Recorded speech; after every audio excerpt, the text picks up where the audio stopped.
ਨਾਨਕ ਸਿੰਘ ਦੀ ਕਹਾਣੀ ਵੱਡਾ ਡਾਕਟਰ ਦਾ ਭਾਗ ਦੂਜਾ। ਬਾਬੂ ਦੀਨਾਨਾਥ ਅੱਜ ਵਕਤ ਤੋਂ ਪਹਿਲਾਂ ਹੀ ਦਫ਼ਤਰੋਂ ਆ ਗਿਆ। ਜਗਦੀਸ਼ ਬੁਖਾਰ ਨਾਲ ਬੇਸੁਰਤ ਪਿਆ ਸੀ। ਦੀਨਾਨਾਥ ਘੜੀ ਮੁੜੀ ਉਮਾ ਦੇਵੀ ਨੂੰ ਛਿੱਥਾ ਪੈਂਦਾ ਤੇ ਉਹ ਵਿਚਾਰੀ ਸਿਰ ਨੀਵਾਂ ਪਾ ਲੈਂਦੀ। ਬੁਖਾਰ ਦਿਨੋਂ ਦਿਨ ਭਿਆਨਕ ਸ਼ਕਲ ਫੜਦਾ ਗਿਆ। ਅਖੀਰ ਦੀਨਾਨਾਥ ਨੂੰ ਦਫ਼ਤਰੋਂ ਕੁਝ ਦਿਨਾਂ ਦੀ ਛੁੱਟੀ ਲੈਣੀ ਪਈ। ਸਿਆਲ ਦੀਆਂ ਲੰਮੀਆਂ ਰਾਤਾਂ ਅੱਖਾਂ ਵਿੱਚ ਤੇ ਦਿਨ ਨੱਠੋ ਭੱਜੀ ਵਿੱਚ ਬਿਤਾਇਆ ਪੂਰੇ 3 ਹਫ਼ਤੇ ਹੋ ਗਏ, ਪਰ ਜਗਦੀਸ਼ ਨੇ ਮੰਜੇ ਦੀ ਸਾਂਝ ਨਾ ਛੱਡੀ। ਉਮਾ ਦੇਵੀ ਜਦ ਉਸ ਨੂੰ ਵੇਖਦੀ ਤਾਂ ਉਸ ਦਾ ਦਿਲ ਰੋ ਪੈਂਦਾ। ਜਗਦੀਸ਼ ਵਿੱਚ ਹੁਣ ਬੋਲਣ ਚਾਲਣ ਦੀ ਸਮਰੱਥਾ ਵੀ ਨਹੀਂ ਸੀ। ਉਸ ਦੀ ਮਗਦੇ ਬੁੱਲ੍ਹਾਂ ਨਾਲ ਬੁੱਲ੍ਹ ਜੋੜੀ ਉਮਾ ਦੇਵੀ ਕਿੰਨਾ ਚਿਰ ਅਥਰੂਆਂ ਨਾਲ ਉਸ ਦਾ ਮੂੰਹ ਧੋਂਦੀ ਰਹਿੰਦੀ ਤੇ ਇਹ ਅਥਰੂ ਜਗਦੀਸ਼ ਦੇ ਬੁੱਲ੍ਹਾਂ 'ਚੋਂ ਆ ਰਹੇ ਸੇਕ ਨਾਲ ਗਰਮ ਹੋ ਜਾਂਦੇ। ਦੀਨਾਨਾਥ ਮਾਨੋ ਪਾਗਲ ਹੀ ਹੋਇਆ ਫਿਰਦਾ ਸੀ। ਉਸ ਨੂੰ ਕੁਝ ਪਤਾ ਨਹੀਂ ਸੀ ਲੱਗਦਾ ਕਿ ਇੰਨੀ ਛੇਤੀ ਇਹ ਕੀ ਭਾਣਾ ਵਰਤ ਗਿਆ ਹੈ। ਉਸ ਨੂੰ ਜਹੇ ਦੀ ਛੱਡ ਪਹੇ ਦੀ ਪੈ ਗਈ ਸੀ। ਜਗਦੀਸ਼ ਦੇ ਨਾਲ ਹੀ ਉਮਾ ਦੇਵੀ ਦੀ ਜਾਨ ਵੀ ਉਸ ਨੂੰ ਖਤਰੇ ਵਿੱਚ ਦਿਸ ਰਹੀ ਸੀ, ਜਿਸ ਨੇ ਅੱਜ ਕਈਆਂ ਦਿਨਾਂ ਤੋਂ ਅੰਨ ਦਾ ਭੋਰਾ ਨਹੀਂ ਸੀ ਛੋਇਆ। ਦੀਨਾਨਾਥ ਦੀ ਫੁਲਵਾੜੀ ਫੁੱਲਾਂ ਸਣੇ ਮੁਰਝਾ ਰਹੀ ਸੀ। ਦੋਹਾਂ ਪਤੀ ਪਤਨੀ ਲਈ ਅੱਜ ਰਾਤ ਖਾਸ ਤੌਰ 'ਤੇ ਡਾਢੀ ਹੀ ਮੁਸੀਬਤ ਦੀ ਸੀ। ਜਦ ਕਿ ਸ਼ਾਮ ਨੂੰ ਡਾਕਟਰ ਜਾਂਦਾ ਹੋਇਆ ਉਹਨਾਂ ਨੂੰ ਕਹਿ ਗਿਆ ਸੀ ਕਿ ਅੱਜ ਮੁੰਡੇ ਦਾ ਖਾਸ ਖਿਆਲ ਰੱਖਣਾ। ਜੇ ਰਾਤ ਸੁਖਸਾਨ ਦੀ ਲੰਘ ਗਈ ਤਾਂ ਵੱਡੀ ਵੇਲੇ ਸਵੇਰੇ ਹੀ ਮੈਨੂੰ ਖਬਰ ਕਰਨੀ। ਦੋਹਾਂ ਵੋਟੀ ਗੱਭਰੂ ਨੇ 3 ਪੈਰ ਬੈਠੀਆਂ ਬਿਤਾ ਦਿੱਤੇ। ਦੀਨਾਨਾਥ ਬਥੇਰੀ ਕੋਸ਼ਿਸ਼ ਕਰਦਾ ਕਿ ਜਗਦੀਸ਼ ਨੂੰ ਲੈ ਲਵੇ, ਪਰ ਉਮਾ ਦੇਵੀ 1 ਮਿੰਟ ਲਈ ਵੀ ਉਸ ਨੂੰ ਆਪਣੀ ਗੋਦ 'ਚੋਂ ਵੱਖ ਨਹੀਂ ਸੀ ਕਰਨਾ ਚਾਹੁੰਦੀ। ਉਹ ਬਰਾਬਰ ਉਸ ਦੇ ਚਿਹਰੇ 'ਤੇ ਨਜ਼ਰ ਟਿਕਾਈ ਬੈਠਾ ਰਿਹਾ ਤੇ ਇਸੇ ਬੈਠਕ ਵਿੱਚ ਉਸਨੇ ਰਾਤ ਤੋਂ ਪ੍ਰਭਾਤ ਕਰ ਦਿੱਤੀ। ਜਗਦੀਸ਼ ਨੂੰ ਅੱਖ ਪੁੱਟਿਆਂ 24 ਘੰਟੇ ਹੋ ਗਏ ਸਨ। ਜਦ ਇਸੇ ਤਰ੍ਹਾਂ ਬੈਠਿਆਂ ਉਸ ਦਾ ਲੱਕ ਆਕੜ ਗਿਆ ਤੇ ਲੱਤਾਂ ਸੋ ਗਈਆਂ ਤਾਂ ਉਮਾ ਦੇਵੀ ਨੇ ਪਤੀ ਵੱਲ ਤੱਕਿਆ, ਪਰ ਉਹ ਸੁੱਤਾ ਹੋਇਆ ਸੀ। ਉਸਨੇ ਜਗਦੀਸ਼ ਨੂੰ ਮੰਜੇ 'ਤੇ ਪਾ ਦਿੱਤਾ ਤੇ ਆਪ ਉੱਠ ਕੇ ਖੜੀ ਹੋ ਗਈ। ਇਸ ਵੇਲੇ ਉਸ ਦੇ ਕੰਨਾਂ ਵਿੱਚ ਖਟ-ਖਟ ਦੀ ਆਵਾਜ਼ ਆਈ, ਪਰ ਉਸ ਦਾ ਸਾਰਾ ਧਿਆਨ ਤਾਂ ਜਗਦੀਸ਼ ਵੱਲ ਸੀ। ਜਗਦੀਸ਼ ਦੀਆਂ ਅੱਖਾਂ ਉਂਝ ਵੀ ਡਰਾਉਣੀਆਂ ਜਿਹੀਆਂ ਜਾਪਦੀਆਂ ਸਨ, ਇਸ ਕਰਕੇ ਉਹ ਬਰਾਬਰ ਇਹਨਾਂ ਵੱਲ ਤੱਕ ਰਹੀ ਸੀ ਤੇ ਇਸ ਦੇ ਨਾਲ ਹੀ ਕਈ ਤਰ੍ਹਾਂ ਦੇ ਭੈੜੇ ਖਿਆਲ ਆ ਕੇ ਉਸ ਦੇ ਦਿਲ ਨੂੰ ਤੜਫਾ ਰਹੇ ਸਨ। ਖੜਿਆਂ ਉਸ ਦਾ ਧਿਆਨ ਹੋਰ ਵਧੇਰੇ ਜਗਦੀਸ਼ ਵੱਲ ਖਿੱਚਿਆ ਗਿਆ। ਜਦ ਉਸਨੇ ਵੇਖਿਆ ਕਿ ਉਹ ਬੜੀ ਕੋਸ਼ਿਸ਼ ਨਾਲ ਅੱਖਾਂ ਖੋਲ੍ਹਣ ਦਾ ਯਤਨ ਕਰ ਰਿਹਾ ਹੈ ਤੇ ਉਸ ਦੇ ਬੁੱਲ੍ਹ ਵੀ ਕੁਝ ਫੜਕ ਰਹੇ ਹਨ, ਝਟਪਟ ਮੰਜੇ 'ਤੇ ਬੈਠ ਕੇ ਉਸਨੇ ਜਗਦੀਸ਼ ਨੂੰ ਮੁੜ ਗੋਦੀ ਵਿੱਚ ਲੈ ਲਿਆ। ਇਸ ਵੇਲੇ ਫਿਰ ਉਸ ਨੂੰ ਬਾਹਰੋਂ ਆਵਾਜ਼ ਆਈ, ਜਿਸ ਤਰ੍ਹਾਂ ਕੋਈ ਬੂਹੇ ਨੂੰ ਖਰੋਚ ਰਿਹਾ ਹੈ।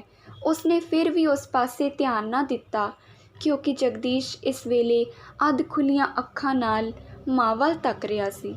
ਨਾਲ ਹੀ ਬੁੱਲ੍ਹਾਂ ਵਿੱਚ ਕੁਝ ਕਹਿ ਰਿਹਾ ਸੀ, ਜਿਸ ਨੂੰ ਉਮਾ ਦੇਵੀ ਸਮਝਣ ਦਾ ਯਤਨ ਕਰ ਰਹੀ ਸੀ। ਜਗਦੀਸ਼ ਨੂੰ ਕਈ ਦਿਨਾਂ ਪਿੱਛੋਂ ਅੱਜ ਅਚਾਨਕ ਇਸ ਤਰ੍ਹਾਂ ਦੀ ਹਰਕਤ ਕਰਦਿਆਂ ਵੇਖ ਕੇ ਉਮਾ ਦੇਵੀ ਦੇ ਅੰਦਰ ਇੱਕ ਖੁਸ਼ੀ ਦੀ ਲਹਿਰ ਦੌੜ ਗਈ, ਪਰ ਝੱਟ ਹੀ ਇੱਕ ਡਰਾਉਣੇ ਖਿਆਲ ਨੇ ਉਸ ਦਾ ਗਲਾ ਘੁੱਟ ਲਿਆ। ਉਸ ਨੂੰ ਖਿਆਲ ਆ ਗਿਆ ਕਿ ਅੰਤਮ ਘੜੀਆਂ ਉੱਤੇ ਰੋਗੀ ਅਕਸਰ ਇਸ ਤਰ੍ਹਾਂ ਹਰਕਤਾਂ ਕਰਿਆ ਕਰਦੇ ਹਨ ਤੇ ਕੁਝ ਚੇਤਨ ਵੀ ਹੋ ਜਾਇਆ ਕਰਦੇ ਹਨ। ਉਸਨੇ ਜਗਦੀਸ਼ ਦੇ ਮੱਥੇ 'ਤੇ ਹੱਥ ਫੇਰਦਿਆਂ ਹੋਇਆ ਸਹਿਮ ਭਰੀ ਆਵਾਜ਼ ਵਿੱਚ ਕਿਹਾ, ਜਗਦੀਸ਼, ਕਿਉਂ ਕਾਕਾ, ਕੀ ਕਿਹਾ ਈ? ਉੱਚੀ ਬੋਲ ਕੇ। ਉਸ ਦਾ ਵਾਕ ਅਜੇ ਖਤਮ ਵੀ ਨਹੀਂ ਸੀ ਹੋਇਆ ਕਿ ਬਾਹਰੋਂ ਬੜੀ ਧੀਮੀ ਜਿਹੀ ਆਵਾਜ਼ ਆਈ, ਮਿਆਊਂ, ਤੇ ਨਾਲ ਹੀ ਇਸ ਨਾਲੋਂ ਵੀ ਧੀਮੀ ਆਵਾਜ਼ ਵਿੱਚ ਜਗਦੀਸ਼ ਦੇ ਮੂੰਹੋਂ ਨਿਕਲਿਆ, ਬੀਬੀ ਬੂੰਗਾ, ਤੇ ਹੱਥ ਦਾ ਇਸ਼ਾਰਾ ਉਸਨੇ ਬੂਹੇ ਵੱਲ ਕੀਤਾ। ਜਿਸ ਤਰ੍ਹਾਂ ਕੋਈ ਸੁੱਤਾ ਤਰਬਕ ਉੱਠਦਾ ਹੈ, ਇਸ ਤਰ੍ਹਾਂ ਉਮਾ ਦੇਵੀ ਨੂੰ ਇੱਕ ਭੁੱਲੀ ਹੋਈ ਯਾਦ ਆ ਗਈ ਤੇ ਉਹ ਬਿਨਾਂ ਇੱਕ ਪਲ ਠਹਿਰਨ ਦੇ ਬੂਹੇ ਵੱਲ ਨੱਸੀ। ਉਸਨੇ ਬੂਹਾ ਖੋਲ੍ਹਿਆ। ਇੱਕ ਮਰੀਅਲ ਜਿਹਾ ਬਲੂੰਗੜਾ, ਜਿਸ ਦਾ ਸਰੀਰ ਕੇਵਲ ਹੱਡੀਆਂ ਤੇ ਖੱਲੜੀ ਮਾਰਤ ਹੀ ਸੀ, ਅਗਲੇ ਪੰਜਿਆਂ ਨਾਲ ਬੂਹੇ ਨੂੰ ਖਰੋਚ ਰਿਹਾ ਸੀ ਤੇ ਬੂਹਾ ਖੁੱਲ੍ਹਦਿਆਂ ਹੀ ਦਹਿਲੀਜ਼ ਟੱਪਣ ਲਈ ਜ਼ੋਰ ਲਾਉਣ ਲੱਗਾ। ਇੱਧਰ ਬਲੂੰਗੜਾ ਦਹਿਲੀਜ਼ ਟੱਪਣ ਦਾ ਯਤਨ ਕਰ ਰਿਹਾ ਸੀ, ਉੱਧਰ ਜਗਦੀਸ਼ ਉੱਠਣ ਦੀਆਂ ਅਸਫਲ ਕੋਸ਼ਿਸ਼ਾਂ ਕਰ ਰਿਹਾ ਸੀ, ਪਰ ਦੋਹਾਂ ਨੂੰ ਹੋਰ ਖੇਚਲ ਕਰਨ ਦੀ ਲੋੜ ਨਾ ਪਈ। ਦੂਜੇ ਪਲ ਹੀ ਉਮਾ ਦੇਵੀ ਨੇ ਚਿੱਕੜ ਮਿੱਟੀ ਨਾਲ ਲਿਬੜਿਆ ਬਲੂੰਗੜਾ ਲਿਆ ਕੇ ਜਗਦੀਸ਼ ਦੀ ਛਾਤੀ 'ਤੇ ਰੱਖ ਦਿੱਤਾ। ਜਗਦੀਸ਼ ਦੇ ਚਿਹਰੇ 'ਤੇ ਇੱਕ ਅਨੋਖੀ ਮੁਸਕਰਾਹਟ ਆਈ ਤੇ ਉਹ ਕਾਲੇ ਸਾਹ ਲੈਂਦਾ ਹੋਇਆ ਉਮਾ ਦੇਵੀ ਵੱਲ ਤੱਕ ਕੇ ਬੋਲਿਆ, ਬੀਬੀ ਬੂੰਗਾ, ਮੇਰਾ ਬੂੰਗਾ। ਇਸ ਵੇਲੇ ਦੀਨਾਨਾਥ ਦੀ ਵੀ ਅੱਖ ਖੁੱਲ੍ਹ ਗਈ ਤੇ ਉਹ ਇੱਕ ਸੁਨਹਿਰੀ ਸੁਪਨੇ ਵਾਂਗ ਇਹ ਸਭ ਕੁਝ ਵੇਖ ਰਿਹਾ ਸੀ। ਉਮਾ ਦੇਵੀ ਦਾ ਤਾਂ ਖੁਸ਼ੀ ਨਾਲ ਦਿਲ ਛਾਤੀਓਂ ਬਾਹਰ ਨਿਕਲ ਪੈਂਦਾ ਸੀ। ਉਸਨੇ ਪਤੀ ਵੱਲ ਇੱਕ ਭੇਤ ਭਰੀ ਨਜ਼ਰ ਨਾਲ ਤੱਕਿਆ ਤੇ ਦੀਨਾਨਾਥ ਨੇ ਖੁਸ਼ੀ ਭਰੀ ਸ਼ਰਮਿੰਦਗੀ ਨਾਲ ਸਿਰ ਨੀਵਾਂ ਪਾ ਲਿਆ। ਬਲੂੰਗੜਾ ਕੀ ਆਇਆ, ਜਗਦੀਸ਼ ਲਈ ਤਨੰਤਰ ਵੈਦ ਆ ਗਿਆ। ਅੱਧੇ ਘੰਟੇ ਦੇ ਅੰਦਰ ਅੰਦਰ ਉਹ ਚੰਗੀ ਤਰ੍ਹਾਂ ਹਿੱਲਣ ਚੁੱਲਣ ਜੋਗਾ ਹੋ ਗਿਆ। ਇਸ ਵੇਲੇ ਬਲੂੰਗੜਾ ਉਸਦੀ ਛਾਤੀ ਨਾਲ ਸੀ ਤੇ ਮੂੰਹ ਉਸਦੇ ਨਾਲ। ਦੀਨਾਨਾਥ ਹੈਰਾਨ ਹੋਇਆ ਉਹਨਾਂ ਦਾ ਇਹ ਕੌਤਕ ਵੇਖ ਰਿਹਾ ਸੀ। ਬਲੂੰਗੜੇ ਨੂੰ ਜਗਦੀਸ਼ ਪਾਸੋਂ ਖੋਹਣਾ ਅੱਗੇ ਨਾਲੋਂ ਬਹੁਤ ਸੁਖਾਲਾ ਕੰਮ ਸੀ, ਜਦ ਕਿ ਨਾ ਤਾਂ ਜਗਦੀਸ਼ ਵਿੱਚ ਅੜੀ ਕਰਨ ਦੀ ਤਾਕਤ ਸੀ, ਨਾ ਹੀ ਬਲੂੰਗੜਾ ਨੌਂਦਰਾ ਮਾਰਨ ਜੋਗਾ ਸੀ। ਪਰ ਦੀਨਾਨਾਥ ਵਿੱਚ ਵੀ ਇੰਨੀ ਤਾਕਤ ਕਿੱਥੇ ਸੀ ਜੋ ਇਹਨਾਂ ਦੋਹਾਂ ਚਿਰੀ ਵਿੱਚ ਹੋਣੀਆਂ ਰੂਹਾਂ ਨੂੰ ਨਿਖੇੜ ਸਕਦਾ। ਰੋਜ਼ ਦੇ ਨੇਮ ਅਨੁਸਾਰ ਉਸਨੇ ਜਗਦੀਸ਼ ਨੂੰ ਜਦ ਥਰਮਾਮੀਟਰ ਲਾ ਕੇ ਵੇਖਿਆ ਤਾਂ ਬੁਖਾਰ, ਜਿਹੜਾ ਰਾਤ 104 ਤੋਂ ਵੀ ਉੱਪਰ ਸੀ, ਇਸ ਵੇਲੇ ਨਾਰਮਲ ਡਿਗਰੀ 'ਤੇ ਪੁੱਜਿਆ ਹੋਇਆ ਸੀ। ਇਸ ਵੇਲੇ ਨੌਕਰ ਆਇਆ ਤੇ ਕਹਿਣ ਲੱਗਾ, ਬਾਊ ਜੀ ਡਾਕਟਰ ਵੱਲ ਜਾਵਾਂ, ਕੀ ਕਹਾਂ ਉਸਨੂੰ?